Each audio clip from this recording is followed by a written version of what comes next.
So the tambour doors, this is what you've probably been waiting for.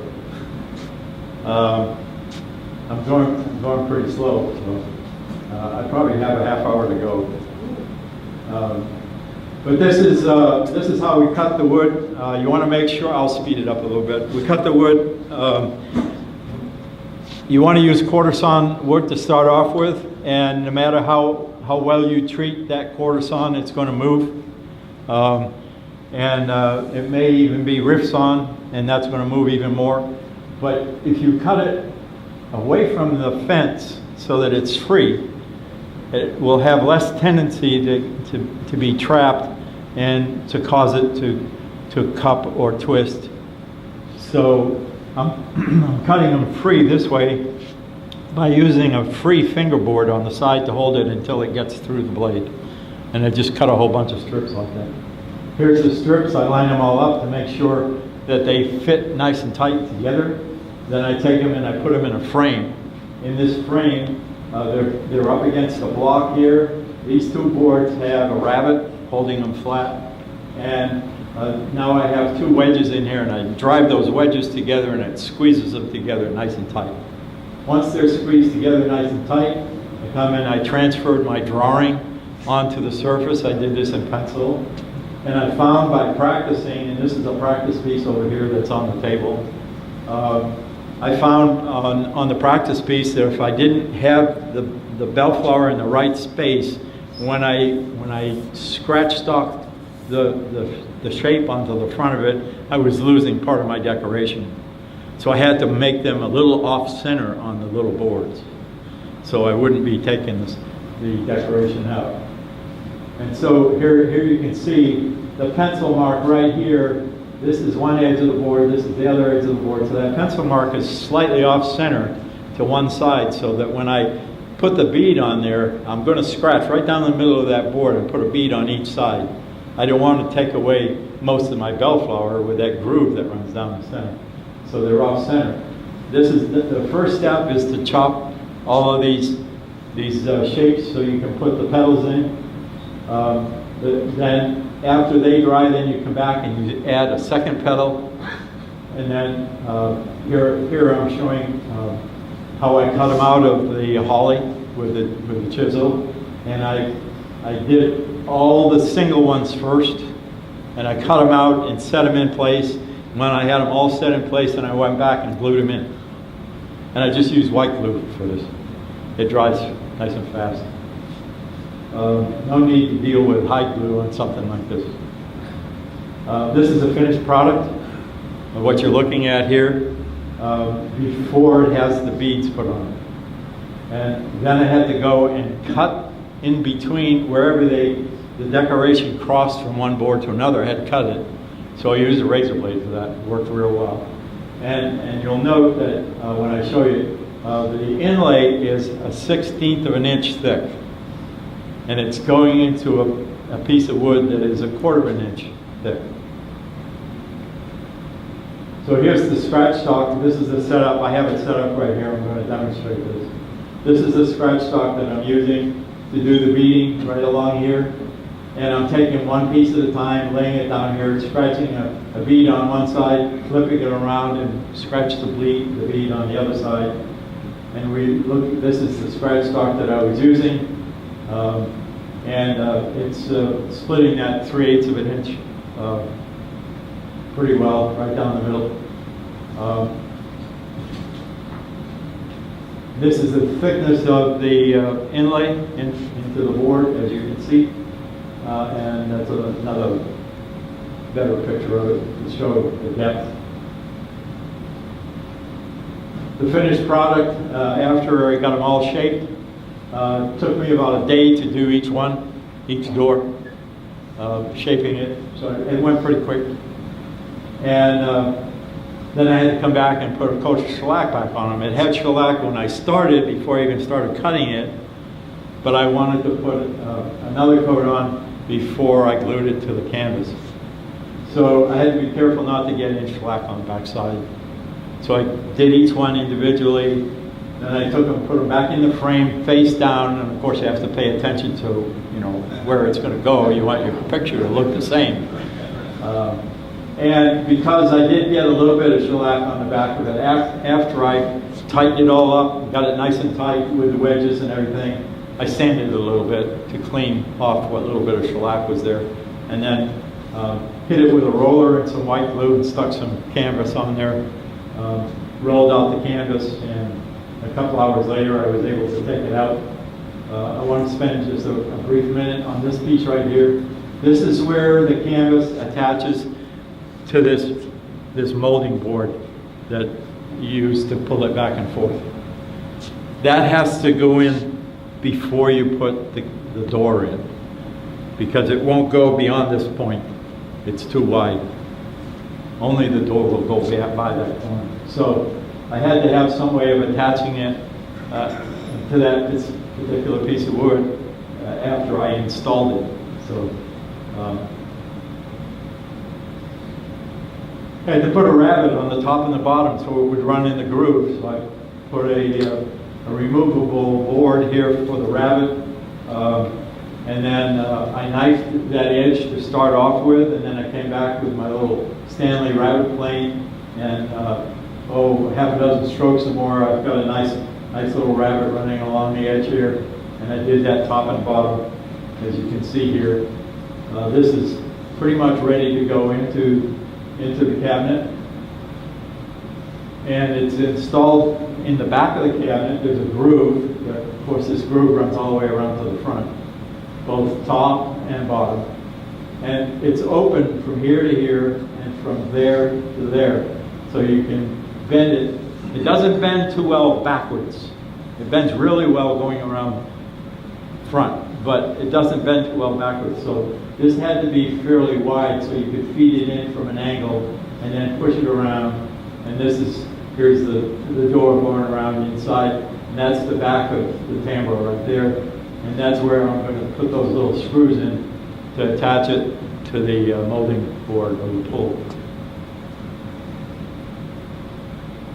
The lock is unique. It's a regular drawer lock. Drawer locks are usually off center a little bit, and that pin runs all the way up through, and it goes through this little pin right here, which I have a picture of.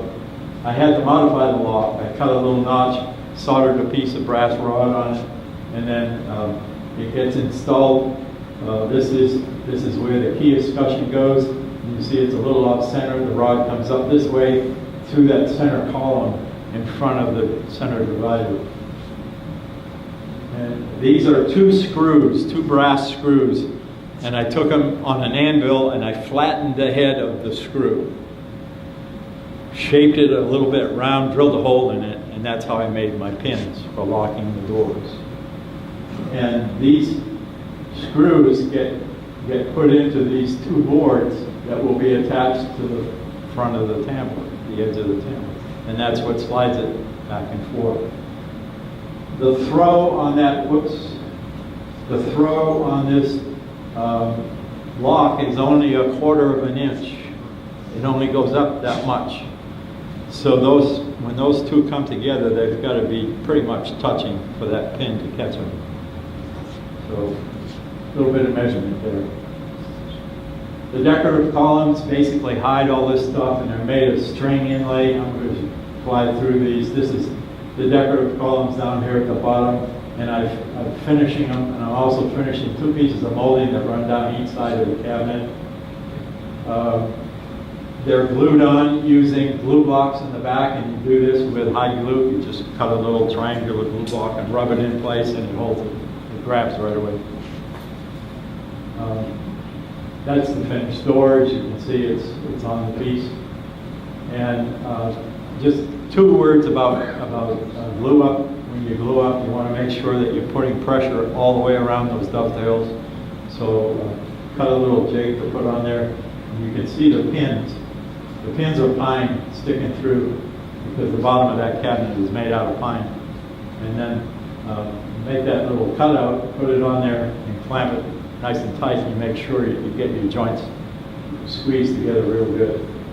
The other thing I like to do is I like to finish the inside of the drawers when I do a piece, and I use what's called an English polish, and it's 1 or 2 coats of 1 pound cut shellac, blonde shellac, sanded to 220, and then rubbed with beeswax. You mix the beeswax with turpentine as the solvent for it into a buttery like a melted butter substance that you can rub on there, rub on a coat, and immediately polish it because it gets real sticky if you don't. And it really smells nice. And of course, you see I'm protecting my joints. You do that for the shellac and the beeswax. And then you can glue it together and they're already finished on the inside. I think I'll go ahead and skip doing the leg, and I'll do the door, and then we can go from there. I'm going to do the demo now, guys.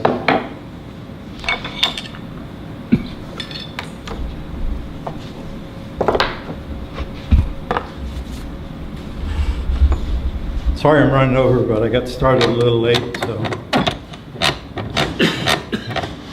My wife said it would be too long.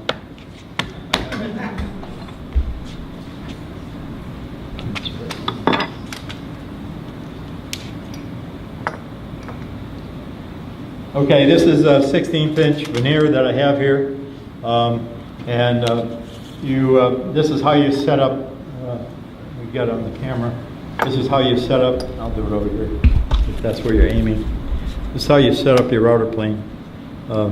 You want that, the thickness of the veneer is going to dictate how deep it goes, okay? So that's the veneer I'm going to inlay, and that's how deep I want it to go. And I've got it already set to that depth. We'll set that aside for a minute.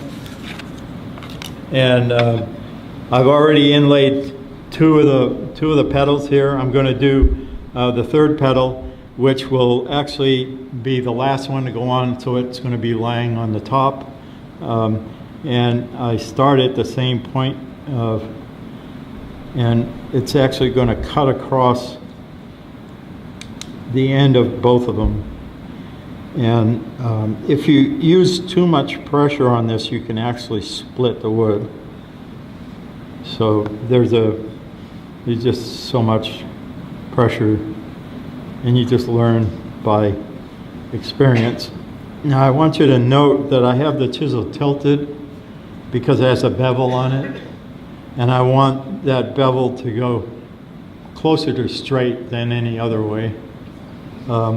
Otherwise I'm going to have her tapered slot there. We got so much light on it, I got 3 reflections on this side, and I can't see what I'm doing.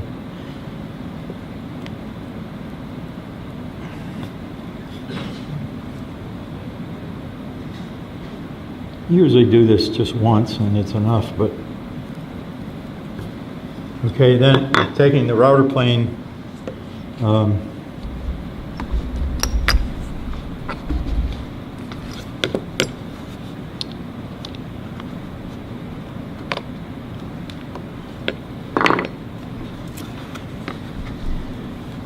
go this way so you can see.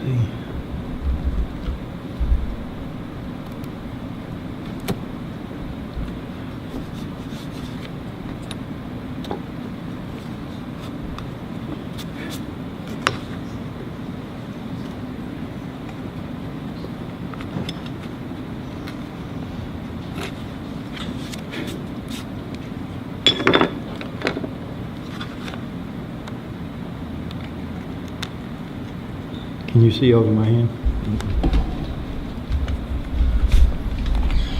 I'm working backwards here. So appreciate that.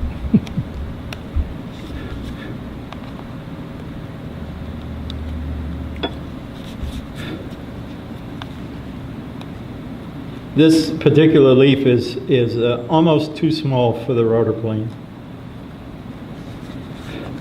So this is an old carving tool that I found in my grandfather's toolbox that works. I've fashioned it to do what I want it to do.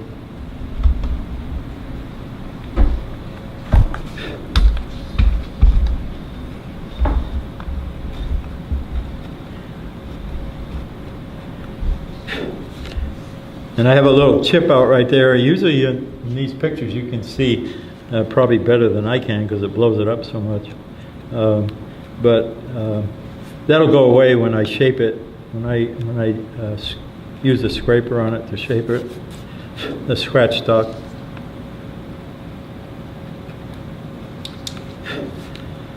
Then I go to my stock here. Need to make a pedal that'll fit that. Use the same chisel to do that.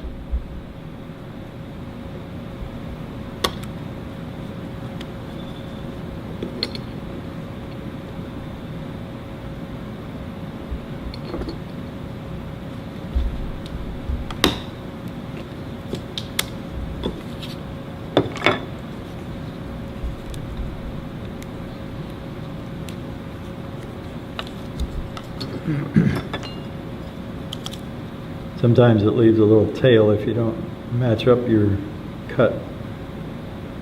Cut that off.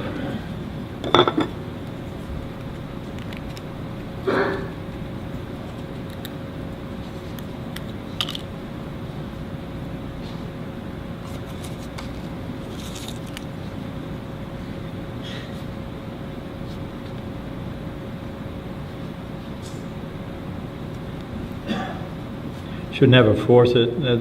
I forced it and I broke off a piece, so I have a splinter I have to cut off. Little tails here.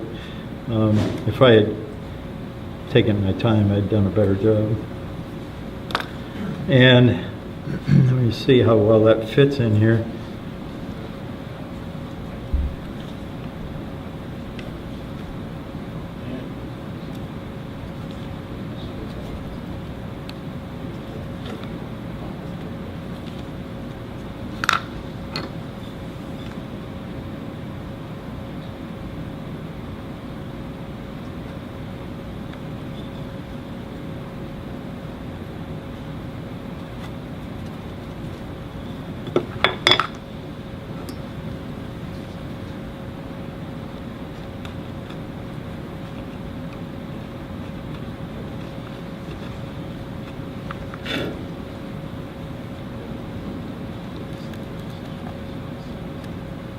If you have any questions, I can talk while I'm doing this.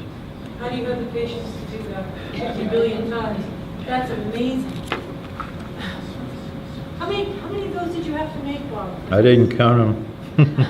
I just did it. Okay, so you get the idea. I want to spend a whole lot of time on this, but just put a little glue in the slot.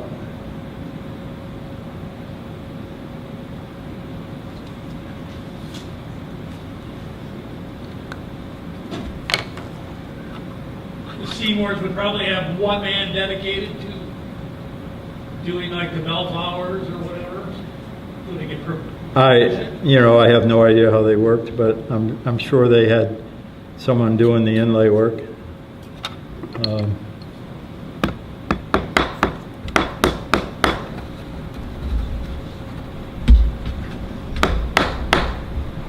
Makes a nice tight fit. And wipe off the surface. Always get, I'm sorry, always get a little extra glue because it just forces it out. But that's actually pretty good. It will look really nice when we do the scratch stock work. I'm going over here now. So we'll need the light over here. And I have a piece in here. It doesn't have a bellflower in it, but you'll get the idea how it works.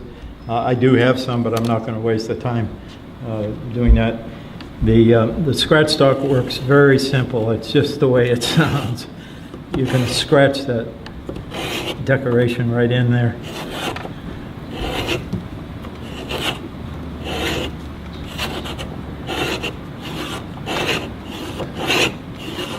You can see by the mere fact that I'm moving the bench, you have to use a little bit of pressure to do this. And because I had a coat of shellac on there, I can see when I get all of that shellac taken off the surface, I know I've hit it all with my scratch stock. They do clog up a little bit. You made that Scratch that. This is a Show it to me. Veritas, I believe. Show it to me. This is a commercially made one. You can make them, but I borrowed this from a friend of mine. I had one that I made, but I found this more comfortable to use. So Dougie provided it. He didn't know what the hell it was, so I.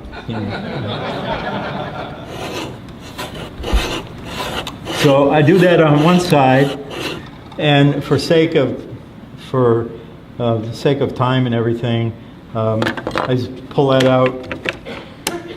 I would do it all the way to the ends. I just move the clamps to the center and do the two ends. And turn it around.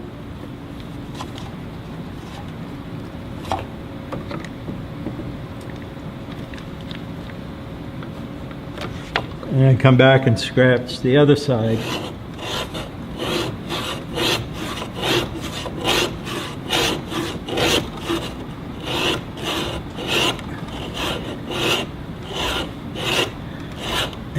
Haste makes waste. Anyway, that's the technique that I use to do that. And then sometimes I didn't get it quite close in the center, and I can come back and remove that little piece of material that's in the center with this tool. This is almost ready to finish. The wood is so smooth. But these are called polissors. Show me. It's Show me. French. It's a broom straw that's been wrapped real tight, and they're used for polishing. They actually was Roubeau's method of finishing wood. Okay, the fellow that made these is Don Williams. He used to work for the Smithsonian, thank you. And he's rewritten Roubeau's books in English and made these particular polishers. And I used it on this one because these long fibers here, this one's primarily made for carving, for smoothing carving. So I'm burnishing the carving with this. Although I don't have any wax in here. You need to use it with wax. So I'll pop open a little wax here and I'll show you what it does on a flat piece of wood. My favorite wax is Boston Polish. Not because I come from that part of town, but Bob, turn to me. this is really good furniture wax. And what I'm going to do is I'm going to charge the end of this flat one, put a little wax in it, like so. And I'm going to take a piece of, this is a piece of my favorite mahogany that's right off the planer. Okay, I haven't done anything to it, it's just ran it through the planer. It's a piece I picked up to cut that little bead in it to show you how I use the hand plane. And what I'm going to do, I'll do it right here so you can see this. I'm going to take it and just burnish this surface with that wax.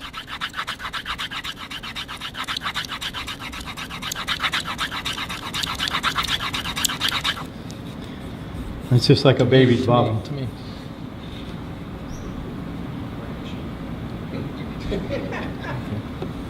And that's how they finished furniture back in the 1700s. Simple tools. Any questions? Wow. Beautiful. Wow, that's amazing.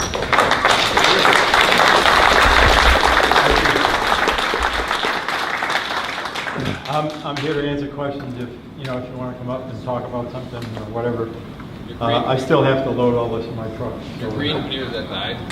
Pardon me? The green veneer, is that dyed? Is that Yes, it's a dyed veneer. You can either do it yourself or buy it. It's easier to buy it.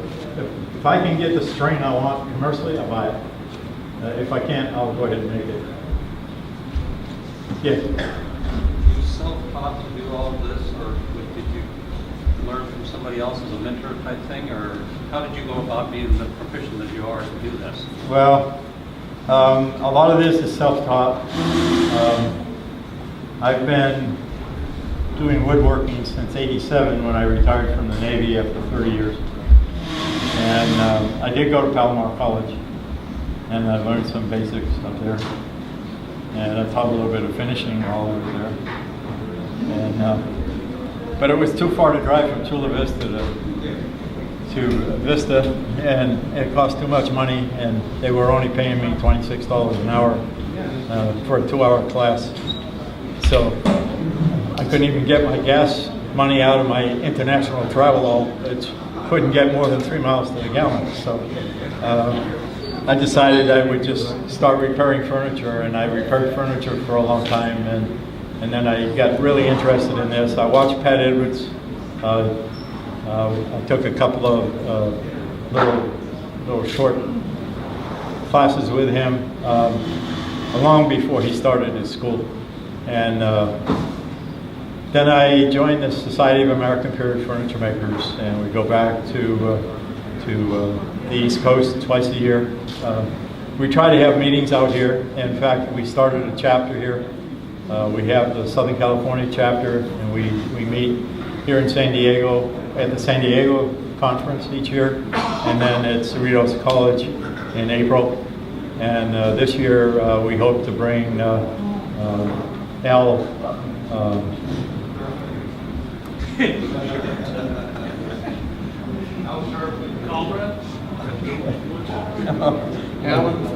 Alan Bree.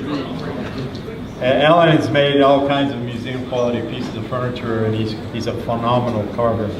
So we're going to bring him in. But anyway, I learn a lot of it by going to these meetings and just sitting there and watching. I just enjoy doing the federal stuff. It's beautiful furniture, and although I don't have a very good market for it here in California, there's a big market for it on the East Coast. What's the difference between you doing that scratching and then using the beading plane? There's no way you could do that with a beading plane.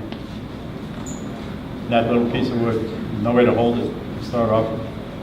And I'm sure they scratched it. Yep. And I'm sure they did it directly into the wood and not into veneer first. That would have been a wasted step. It would have taken so much more time to do that. I'm sure this is the way they did it. This is just an example that I've taped together, but I did one where I had the decoration running right down through the center like that, and when I got done scratching it, most of my decoration was gone.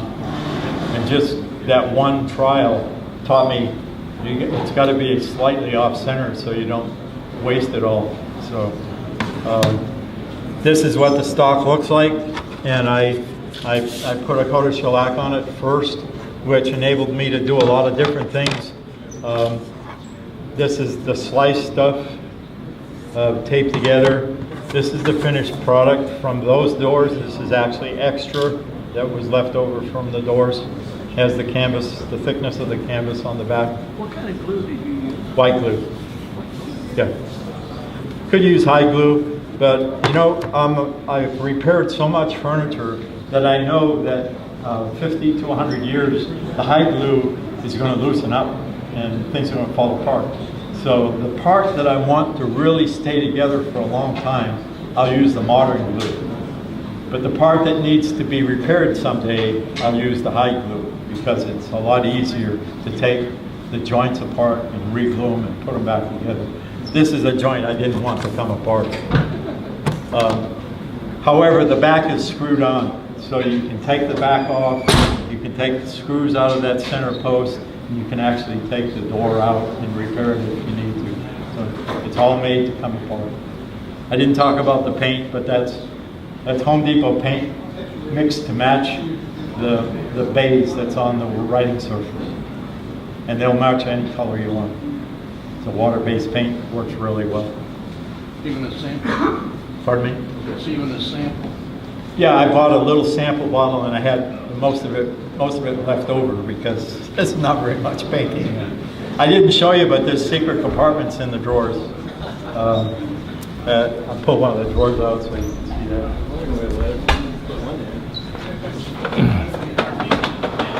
This is the secret compartment. The drawer, it's a false drawer bottom. And there's one in each bottom, each drawer, each of the bottom drawers. So that just slides in and looks like a normal drawer, unless you measure this distance in here. That was typical in the period to have secret compartments in their furniture so they could hide different things.